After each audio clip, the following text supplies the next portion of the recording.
Here are two specific things to do to build confidence through efficient management of your memory bank.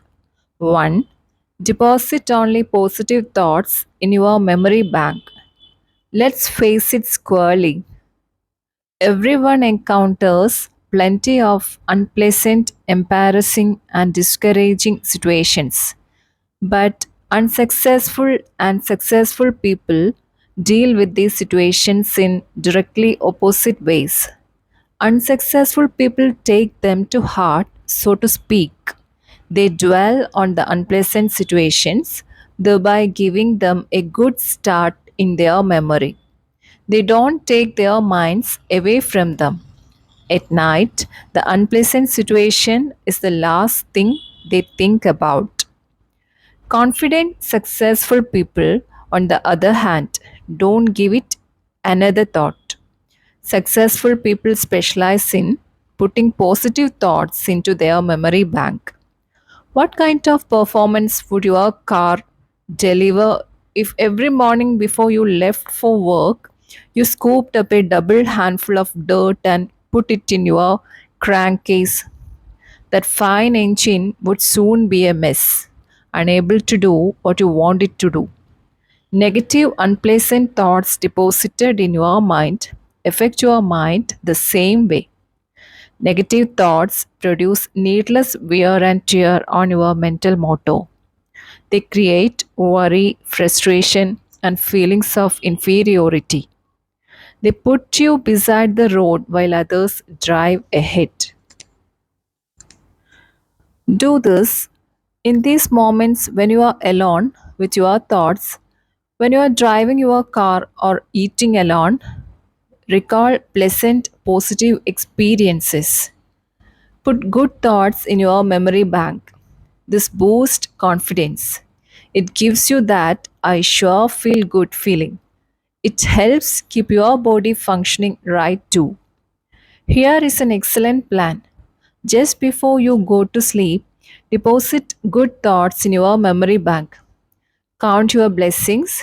Recall the many good things you have to be thankful for: your wife or husband, your children, your friends, your health. Recall the good things you saw people do today. Recall your little victories and accomplishments. Go over the reasons why you are glad to be alive. 2. Withdraw only positive thoughts from your memory bank. I was closely associated several years ago in Chicago with a firm of psychological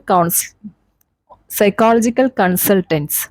They handled many types of cases, but mostly marriage problems and psychological adjustment situations, all dealing with mind matters. One afternoon, as I was talking with the head of the firm about his profession and his techniques for helping the seriously maladjusted person, he made this remark: You know, there would be no need for my services if people would do just one thing. What's that? I asked eagerly. Simply this: destroy their negative thoughts before those thoughts become mental monsters.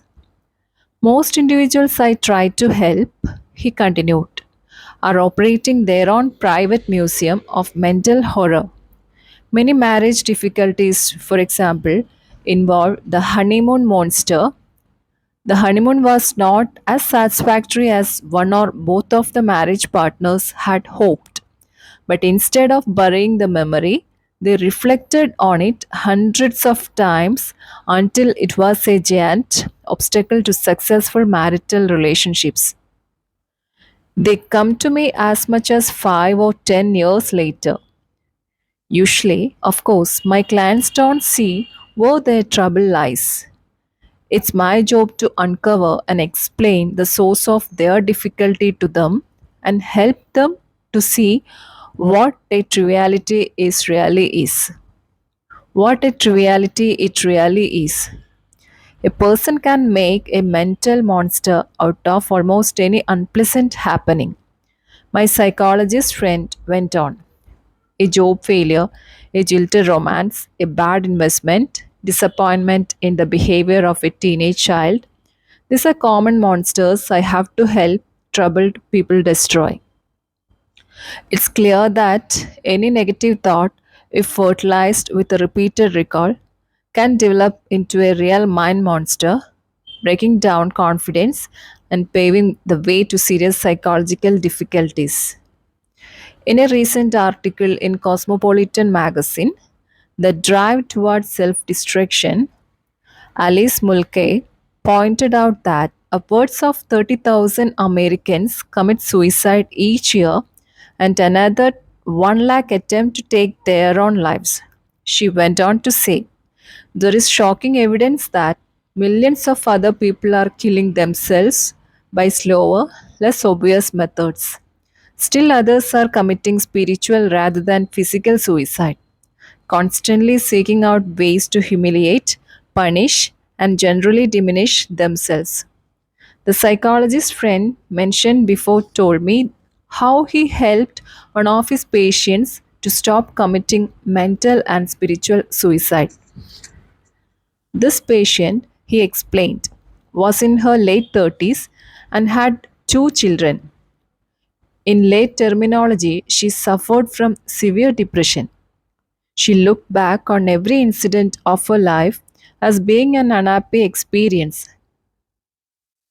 Her school days, her marriage, the bearing of her children, the places she had lived, all were thought of negatively.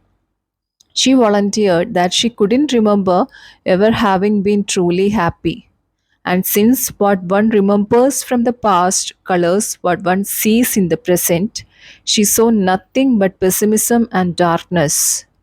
When I asked her what she saw in a picture which I showed her, she said, it looks like there will be a terrible thunderstorm tonight. That was the gloom. That was the gloomiest interpretation of the picture I have yet heard.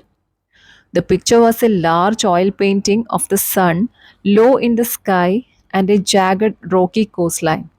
The painting was very cleverly done and could be construed to be either a sunrise or a sunset. The psychologist commented to me that what a person say in this picture is a clue to his personality.